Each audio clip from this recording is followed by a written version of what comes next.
tive uma sacada, né? Na Nova Zelândia não tinha Guaraná. Nova Zelândia e Austrália não tinha Guaraná Antártica. Nenhum tipo, nenhuma marca? Nenhum. Até porque o povo lá é muito natural, né?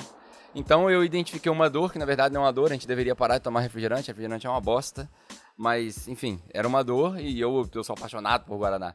Falei, vou trazer Guaraná. Inicialmente a minha ideia era levar Guaraviton. Mas Guaraviton só tem no Rio, né, cara? Então era muito limitado. E aí eu fiz contato com a Ambev. Na época, nem era Ambev ainda, né? Era Antártica, tava na fusão ainda da Embev lá fora. E aí fiz contato com a Ambev. Um primo meu que trabalhava lá, que conhecia todo o pessoal de dentro, a diretoria. E aí os caras me responderam falando o seguinte, nós não exportamos o Guaraná daqui do Brasil. Tem 3 exportadoras no mundo. E eu fui descobrir, cara, que essas exportadoras assim, é um modelo de negócio fracassado, né? Mas vinga até hoje. Tem uma em Portugal, uma no Japão e uma nos Estados Unidos. São as 3 engarrafadoras de Guaraná Antártica que exportam para o mundo inteiro. E aí, inicialmente, eu fiz contato com a engarrafadora no Japão. Eu estava na Nova Zelândia, né? E... Você já falava inglês? Eu falava inglês, mas o cara falava japonês, aí lascou. Então, eu tinha que trocar e-mail em japonês. Né? Então, tá aí, você falou de conhecimento, né? Eu tive que aprender pelo menos um mínimo de japonês, um konnichiwa da vida. Não tinha tradutor ainda, o Google? Tinha tradutor, cara, mas nessa época, pra você ver, Skype era novidade, eu ligava no orelhão com cartão, tudo era novidade, a gente não sabia usar. Eu usava um outro serviço, agora não me lembro qual era o serviço, pra ligar pro Japão, né? E aí o cara atendia, konnichiwa, nem lembro mais o que eu falava. VoIP, provavelmente, né? Tudo era VoIP, né? E aí eu tinha que falar com o cara, e aí eu mandava um e-mail com as quantidades, e aí assim, a logística era assim, demorava 3 meses pro Guaraná chegar. E eles me mandavam o final da produção. Então, o meu supply chain, né? Para quem tá falando de negócio, toda essa cadeia de quando você compra, quando você estoca, quando você vende e tal, ele demorava 3 meses para chegar e ele chegava com 3 para 4 meses para vencer. Porque ele me mandava o fim da produção. Você tinha que escoar isso rápido. Eu tinha que escoar rápido. Então, eu comprava muito para escoar rápido. Eu tive que abrir uma operação onde eu tinha muita venda.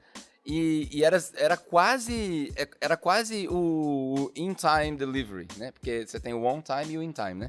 In-time é aquele que chega exatamente na hora. O on-time é o que é pontual, né? Mas o que chega assim, se você não chegasse nesse minuto, ia atrasar.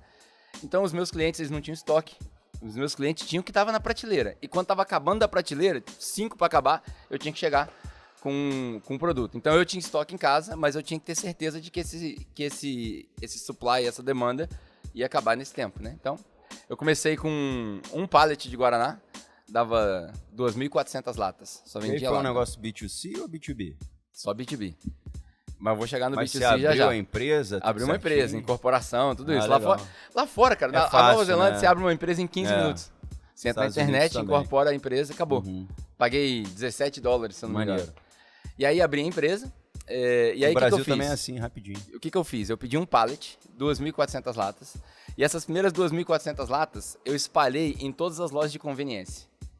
Então eu cheguei pro cara e falei assim, eu quero vender um produto novo, vou te dar um fardo. Eu quero que você experimente, eu não quero que você venda, eu quero que você experimente. De graça? Você deu consignado? Não, você de graça. Deu mesmo? Dei pro cara, um fardinho com 12 latas. Legal. Dei pro cara. E aí alguns me ligaram de volta, né? A maioria deles eram chineses e indianos. Chinês não compra nada de outra pessoa que não é chinês. E aí os indianos me ligavam e falavam assim, ó, pode trazer mais. E aí a minha segunda fase é o seguinte, eu vou mandar cliente pra sua loja.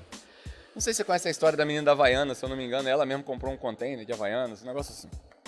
Eu não sei bem a história, mas foi o que eu fiz. A história da Red Bull é mais ou menos parecida. Foi exatamente o que eu fiz. Eu criei demanda, né? Igual o pessoal faz best-seller, não sei se você sabe, mas o cara que escreve um livro, ele mesmo faz um acordo com a publicadora para comprar 200 mil livros para sair na lista do best-seller para poder vender mais.